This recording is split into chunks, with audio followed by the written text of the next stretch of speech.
نون league کی زیادہ representation ہے اس کے اندر، تو دیکھتے ہیں کہ یہ اس دفعہ کیسے پرفارم کرتے ہیں، لوزر بھی ہیں۔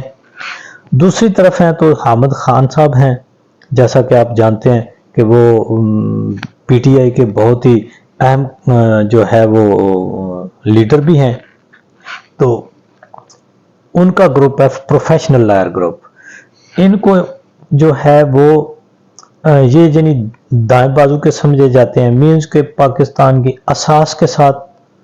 کام کرنے والے جو لائرز ہیں، پاکستان کے آئین کے ساتھ جو پروفیشنلی آئین کو ریپریزنٹ کرتے ہیں، وہ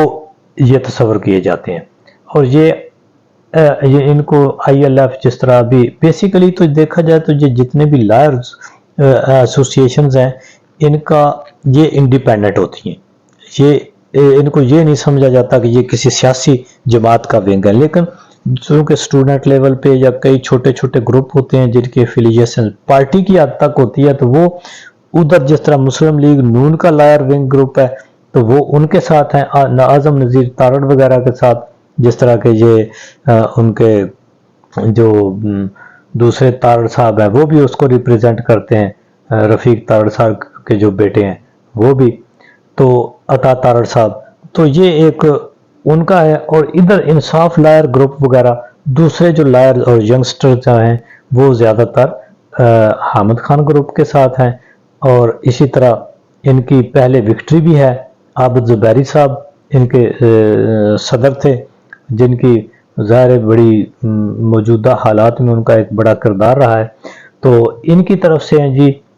صدر کے امیدوار میاں عبدالقدوس صاحب، اور سیکرٹری کے امیدوار ہیں سلطان حضور صاحب۔ تو یہ آج ایک بہت دلچسپ ایکٹیویٹی ہے، بہت ہیلدی ایکٹیویٹی ہے، اور تمام پورے جو لائرز کمیونٹی ہے پورے ملک کی، وہ بڑی اس کے ساتھ انٹرسٹڈ ہیں۔ تو آج جو بھی اس میں ڈیولپمنٹ ہوگی، یہ ایک دن کی ایکٹیویٹی ہے، شام تک اس کے ریزلٹس آ جائیں گے، تو جو بھی اس کے اوپر ڈیولپمنٹ ہوگی وہ اس کو آپ کو انشاءاللہ ہم بتاتے رہیں گے۔ تو دوسری جو اہم بات ہے جی، جو ایک بہت ہی کیا کہتے ہیں کہ ایک سنسنی خیز بھی ہے، حیران کن بھی ہے، کہ اسلام آباد ہائی کورٹ کے سیکنڈ سینئر ترین جج یعنی چیف جسٹس کے بعد جو سینئر ترین ہے محسن اختر کیانی صاحب، ان کے خلاف بھی ریفرنس آ گیا ہے۔ ان کے خلاف کچھ اس قسم کی ایلیگیشنز ہیں کہ وہ جی ان کی جائیدادیں ہیں، کچھ اثاثے ہیں ملک کے اندر اور بیرون ملک، اور ایک کوئی ان کا جی رشتہ دار گروپ ہے، وہ جو ہے وہ کشتی رانی کا کوئی ان کا ایک کسی ڈیم میں انہوں نے بنائی ہوئی ہے کوئی، وہ چلا رہے ہیں۔ تو ایک اسی قسم کی ان کے خلاف ایک شکایت آئی تھی اس سے پہلے بھی، جون میں بھی عمر عطا بندیال صاحب نے کچھ ریمارکس بھی دیے تھے اس سلسلے میں، وہ بھی آپ سب جانتے ہیں۔ تو بہرحال وہ بھی درخواست بے بنیاد تھی، اس میں زیادہ تر ایلیگیشن یہ تھی کہ یہ چونکہ جو بھی جج بنتا ہے تو وہ کسی نہ کسی لا فرم کے ساتھ، کسی چیمبر کے ساتھ اس کی ایفیلیشنز ہوتی ہیں، تو اس میں جو ان کے اوپر ایلیگیشن لگی تھی وہ یہ تھی کہ جی یہ اپنا جو ان کا لا فرم تھی ان کے وکلا صاحبان کو جو ہے وہ نواز رہے ہیں، حالانکہ یہ ایسی کوئی بات نہیں ہے، یہ ایک ججز کے خلاف یہ ان کو انڈر پریشر کرنے کے لیے یہ کیا جا رہا ہے۔ اور پھر دیکھیں یہ محسن اختر کیانی صاحب کے ساتھ یہ جون سے ایک سلسلہ شروع ہوا ہے، اس سے پہلے وہ ٹھیک تھے، کسی ایجنسی کو، کسی حکومتی ادارے کو خیال نہیں آیا، لیکن آج وہ کہتے ہیں کہ جی انہوں نے بڑی جائیدادیں بنا لی ہیں۔ کیا یہ ان 6 مہینوں میں جائیدادیں بنا لی ہیں؟ بات صرف یہ ہے کہ کچھ انہوں نے آئین اور قانون کے مطابق فیصلے دیے، تو لگتا ایسے ہے کہ بھی یہ وکٹمائزیشن ہے جو ان کو انڈر پریشر کرنے کے لیے، تو لیکن پھر بھی دیکھتے ہیں کہ اب جیسا کہ خود موجودہ چیف جسٹس سپریم کورٹ جو قاضی فیضیسہ صاحب نے ماضی میں انہوں نے خود بھی یہ چیزیں بھگتی ہیں، تو اب یہ دیکھتے ہیں کہ یہ کس طرح سے بیہیو کرتے ہیں۔ کیا یہ ججز عدلیہ کے اوپر جو حملہ آور ہوا جا رہا ہے ماضی میں بھی اور اب بھی، کیا اس کو لے کر کے کچھ ججز کا پریشر کو ریلیز کرتے ہیں، یا جوڈیشری کے اوپر جو پریشر ہے اس کو مزید بڑھنے میں یہ کردار ادا کرے گا۔ تو ویسے محسن اختر کیانی صاحب بڑے اپرائٹ جج ہیں، اور دیکھتے ہیں کہ اس کے اوپر اب کیا جو کاروائی ہوتی ہے، کیا یہ سپریم جوڈیشل کونسل جس نے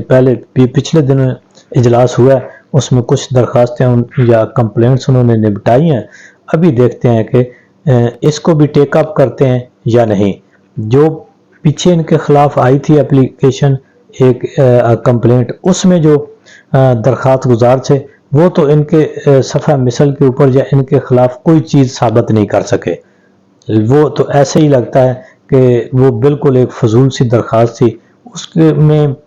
جو جسٹس صاحبان سپریم جوڈیشل کونسل کے تھے